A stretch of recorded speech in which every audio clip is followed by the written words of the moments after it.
Ah, friends, how lovely it is to see you again. But before we immediately dive into today's story like a band of ill-mannered baboons at a crudité tasting event, let's address the giant capybara in the room, shall we?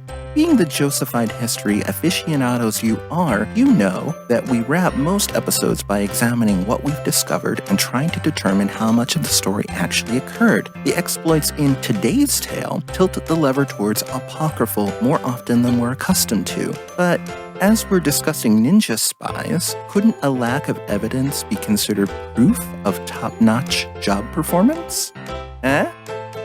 The prophet once asked us to consider if this was the real life or if it was just fantasy. Then he crooned something about landslides and who knows what he was gibbering on about there. As ever, when we're presented with not easily verifiable information, we shall ask ourselves what the esteemed Mr. Mercury might conclude. It's what Dr. Brian May would do if he were learning about ninjas. With that in mind, dear reader, remember to refill that water bottle again and soak in the saga of Chiyome Mochizuki, the 16th century Japanese widow who appeared to operate a foster home, but actually ran the largest and most powerful spy network in Asia.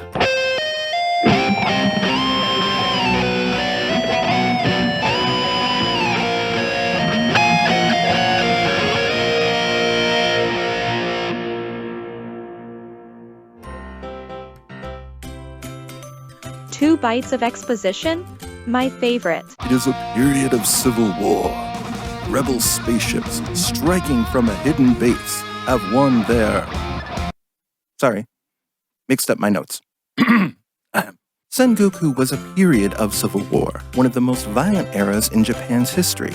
For 150 years, several clans battled each other over control of the mainland. It's sometimes referred to as the Era of Warring States. Almost 1700 years earlier, China also had an uber-bloody conflict that lasted several centuries, and its name was the Era of Warring States. You may recall a similar instance in which Right Said Fred's debut album, Up, shared its title with Shania Twain's fourth album, Up!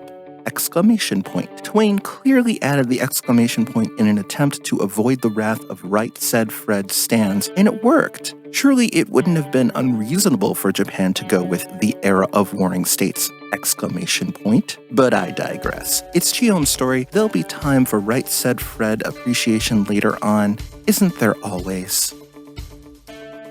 Early lie. Okay, honestly, we've got next to nothing. We're positive that Chiyome Mochizuki existed.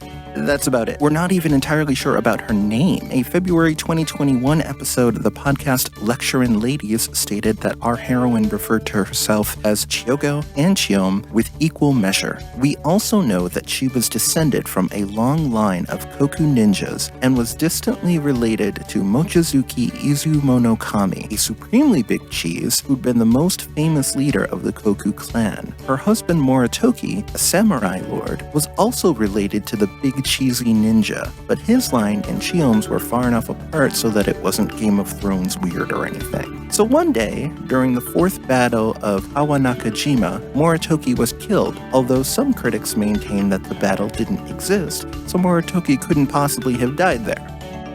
Like I said, y'all, this one really leans hard into apocryphal territory. But whatever his cause of death in 1561 might have been, Chiyome found herself shipped off to her late husband's uncle, since she's a lady and would unquestionably fall apart without some random dude to take care of her. In this case, though, the patriarchal nonsense was perfectly timed. Moritoki's uncle, dear reader, happened to be Shingen Takeda, one of the most powerful and respected lords to ever live, and he had plans for our pale Chiyome. Oh, what kind of plans? The price for being a celebrity warlord is that occasionally you'll annoy some fools. Takeda found himself dodging assassinations quite often, and his entourage was perpetually at risk of being infiltrated by spies and assassins. He somehow had to reassert control over his own homies and smoke out the snitches, but he also wanted to place flies on every enemy clan's meeting room wall. One morning, after a hot pocket and some garlic aioli fries, the solution smacked him like oily kiss of a deep fryer. He needed a network of ninja spies. Unfortunately, the rival clans had exceptionally skilled ninjas just like he did. Even his best agents would inevitably be caught. No, tax required spies that no one would glance at twice. People who weren't taken seriously and tended to be ignored. You see where it's going. Chiyome's school for gifted youngsters. Chiyome set up her foster home religious academy in the village of Nazu. She was well aware that the entire province was chock full of orphans, widows, runaways, and lost girls. Posing as a charitable noblewoman, she toured recently burned villages, whisking the survivors back to Nazu with her. She tended to target prostitutes most often, as they usually didn't have living family members and typically lacked any educational opportunities. At Nazu, our heroine sheltered and fed the victims, oversaw their classroom performance, and quickly gained a reputation throughout the village as a kind, charity-focused widow who was passionate about helping the less fortunate. No one realized it was a front. Dun, dun, dun. The brilliance of the lie, cats and kittens, is that it wasn't entirely a lie. Chiyome students did receive the support and formal education that the outside world believed they were getting. It's just that her foster home wasn't actually a foster home and room and board weren't free. Students had to earn their place. And they did that, obviously, by becoming ninjas. Shingen Takeda bankrolled the entire operation. Chiyome and a gaggle of Takeda clan adjunct instructors trained their new students in infiltration and sabotage. Her female ninjas became information gatherers, seductresses, messengers, and assassins, and their primary weapon, friends, was cosplay.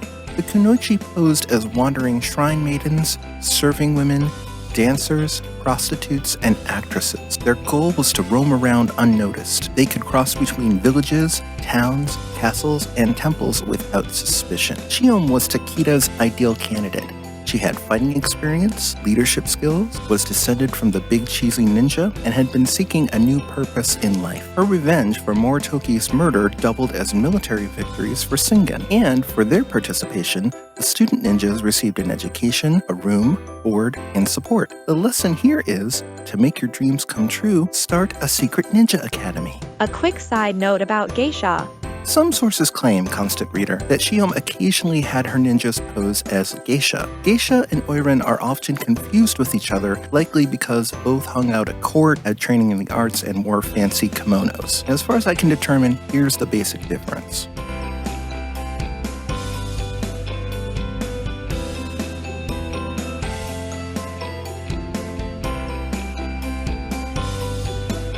Geisha didn't appear until 1751, but many of their responsibilities had previously been performed by courtesans or male entertainers. I suspect that Chiyome's students were cosplaying oiran, not geisha. There weren't any jokes in that section. Listen, Hellboy, it's a side note about 16th century court entertainment for which we lack documentation, and a significant portion of the analysis involves deciphering a language most of us don't speak. What do you want? A meme about what color the kimonos were? So you've decided to become a ninja. Chiyome monitored each trainee's progress.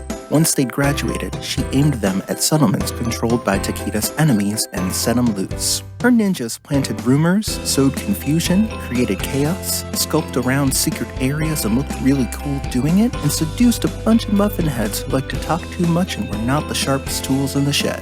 Chiyome also taught her students many of the same ninjutsu techniques that a male Kokuru ninja would have known. Although they generally avoided physical combat, her ninjas could kill a man as quickly as possible, just in case. Like Jedi Knights, they'd slice an arm out of necessity but spent most of their workday doing mind tricks and unappreciated flips. Over in the Sengoku Warlord Slack channel, none of Shingen Takeda's opponents could figure out how he always seemed to be a step ahead of them. All told, Chiyome recruited, supervised, and trained somewhere between 200 and 300 ninjas, making her the boss of the largest spy ring throughout all of Asia at the time. Chiyome's death. Yeah, we got nothing. Takeda's death. Wait, why do we care about his death? This is still Chiyome's story, right? You bet your sweet bippy it is, dear reader, but when Takeda died mysteriously in 1573, Chiyome seemingly disappeared as well, and that feels too coincidental to simply dismiss. See, Shingen Takeda was the GOAT. Now, sadly, he failed my expectations of being a literal GOAT. If you don't want to see a legendary ninja warlord who also happens to eat tin cans, then what are you even doing with your life? No, Takeda was the figurative GOAT, the only daimyo powerful enough to potentially stop Oda Nobunaga and Tokugawa Ieyasu, two lords with a combined army that would have been invincible right from the start, except that Takeda kept Ted cruising it up and getting in their way. Our GOAT fought the combined army and won some major battles, but barely. Since he was exhausted and needed a minute, Takeda kicked back, ate some pizza rolls, and took a power nap. The break allowed Tokugawa to regroup and attack again with renewed force. A few months later, Takeda captured Noda Castle, but died while in camp. No one knows why. Some historians think that complications from an old wound finally caught up with him. Some believe pneumonia or some form of terminal illness like cancer was to blame. Others suggest he was murdered by a long-range marksman who'd fired on him from a safe distance away. Okay, so how does this relate back to our ninja headmistress? Since any discussion of Chiyome's history halts with Takeda's death, there's theoretically a correlation there. A few flavors, if you will.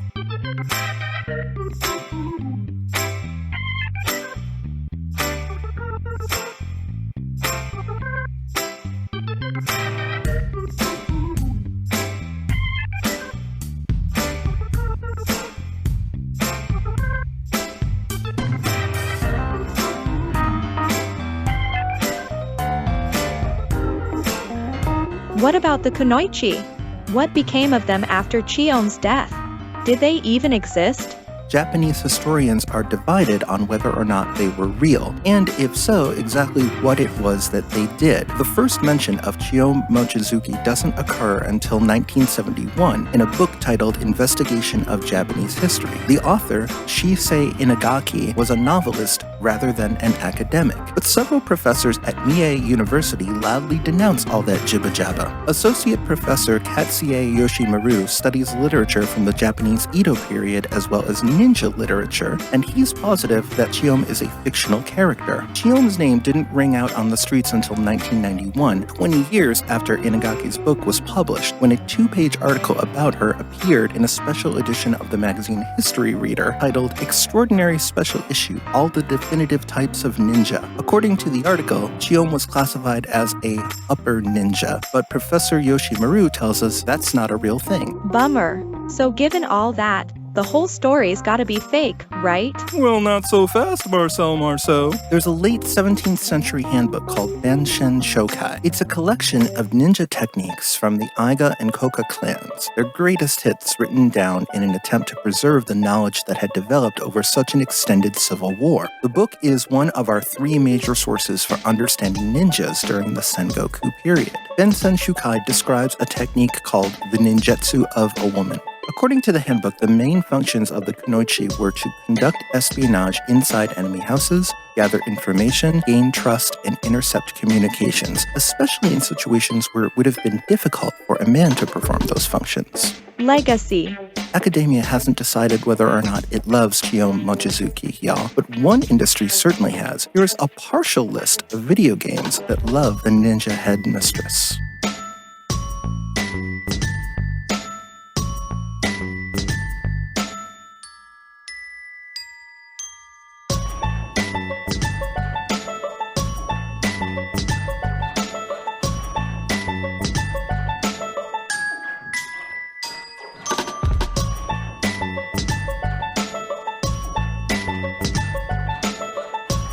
She has also appeared in a live-action film, The Shogun Assassins, and is a major character in Risuku, a young adult historical fiction novel by David Cudler. Final thoughts. Chiyome's life was so shrouded in mystery that even her business associates and rivals could not escape its shadowy cloak. Many historians conclude that she did exist, but never opened her X-Men franchise. Some insist she's entirely fictional, but I shall leave you with this thought, dear reader. If Chiyome Mochizuki were a secret spy ninja, and we actually could confirm a fair amount of information about her life, wouldn't that imply that she was pretty terrible at her job?